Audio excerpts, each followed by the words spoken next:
विचित्र ए आर्यभूमि भारतवर्ष विचित्र यार परंपरा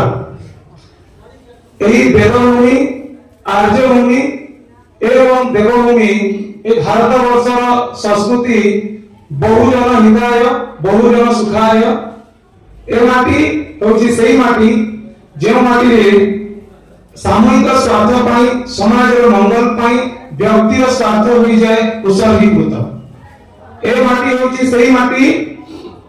जो माटी रे दस्यु रत्नाकर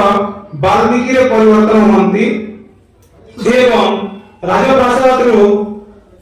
गौतम बाहरी वैराग्य रे निजर जीवन अतिबाहित करंती आमे समस्ते होजो भारत मातिर संतान এই পরিপ্রেক্ষিতে